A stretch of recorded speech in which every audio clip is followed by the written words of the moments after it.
हिंदवी स्वराज्याचे सरसंस्थापक छत्रपती शिवरायांना मानाचा मुजरा करतो। भारतीय राज्यघटनेचे शिल्पकार भारतरत्न डॉक्टर बाबासाहेब आंबेडकर यांना मानवंदना अर्पित करतो।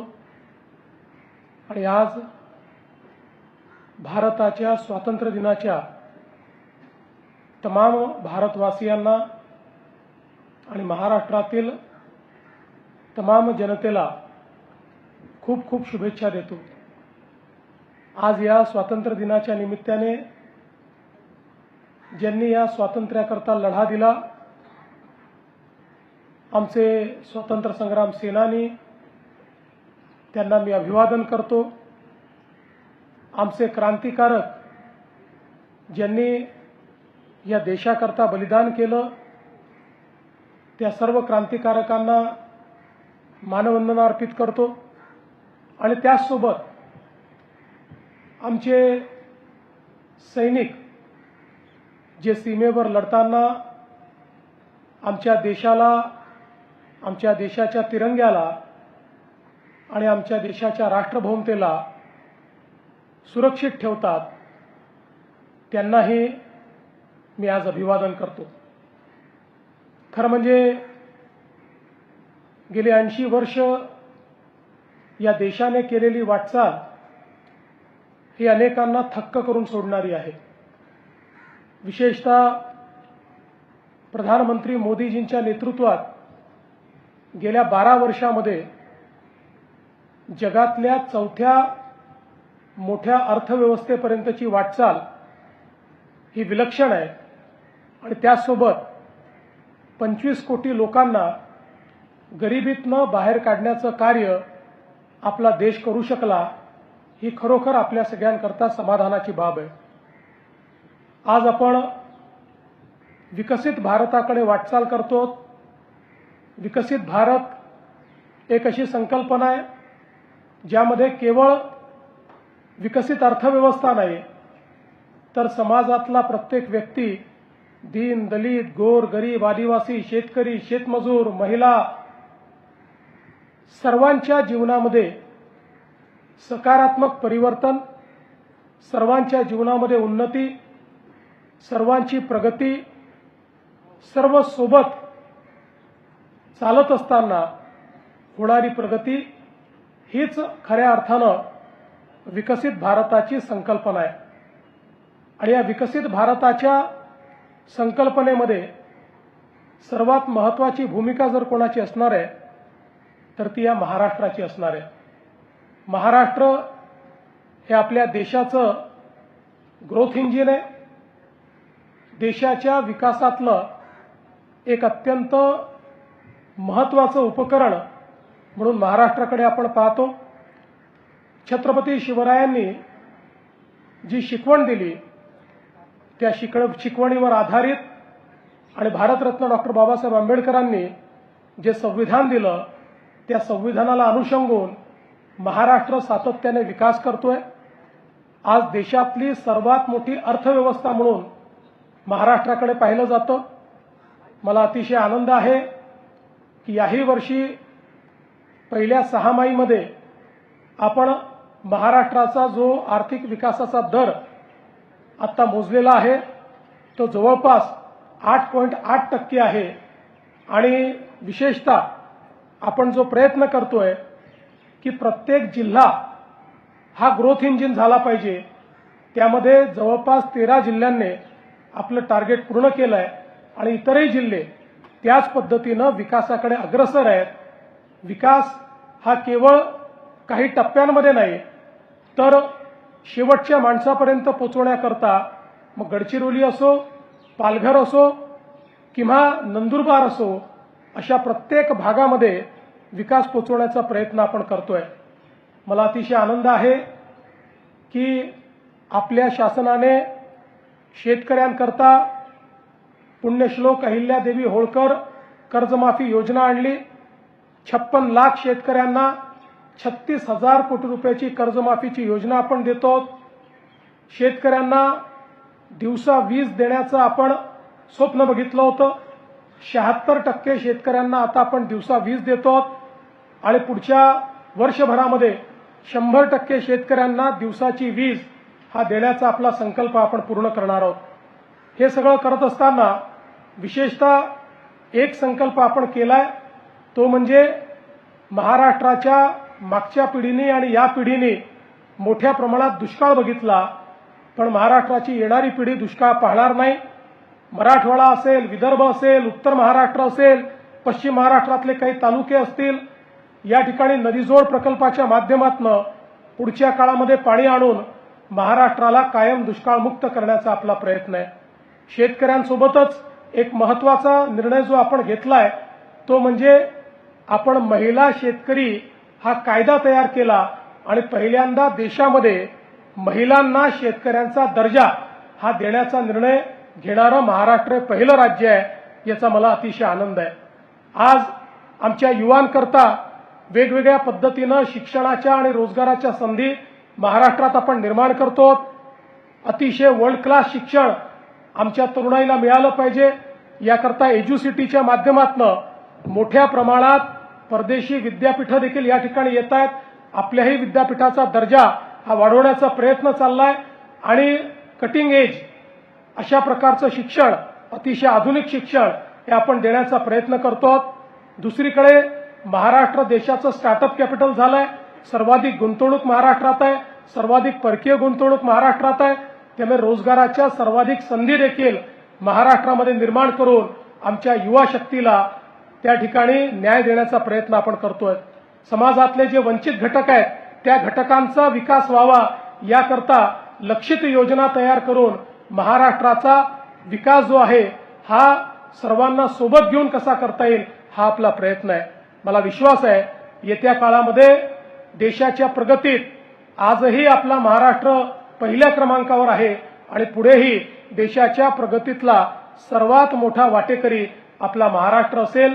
आणि म्हणूनच आज आपण सगळे मिळून या आपल्या स्वातंत्र्य दिनी एवढाच निर्धार करूया की सर्वांना आपले अधिकार या ठिकाणी माहिती आहेत, जे अधिकार आपल्याला संविधानाने दिले आहेत, पण त्याचवेळी आपण सगळे आपल्या कर्तव्याची आठवण देखील करूया. ती कर्तव्य देखील आपल्या संविधानानेच आपल्याला सांगितली आहेत. सर्व नागरिक मिळून आपल्या कर्तव्याचं भान ठेवूया आणि आपला तिरंगा हा सदैव उंचच उंच राहील अशा प्रकारचं संकल्प आज करूया. पुन्हा एकदा आपल्या सर्वांना स्वातंत्र्य दिनाच्या मी मनपूर्वक शुभेच्छा देतो. हे स्वातंत्र्य चिरायू हो अशा प्रकारची ईश्वरचरणी प्रार्थना करतो आणि माझं बोलणं संपवतो. जय हिंद, जय महाराष्ट्र, जय भारत.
साथ में मिलकर सजाएं, देश को अपने बनाएं, उन्नति की राह पे हम आगे बढ़ जाएं। बनेगा भारत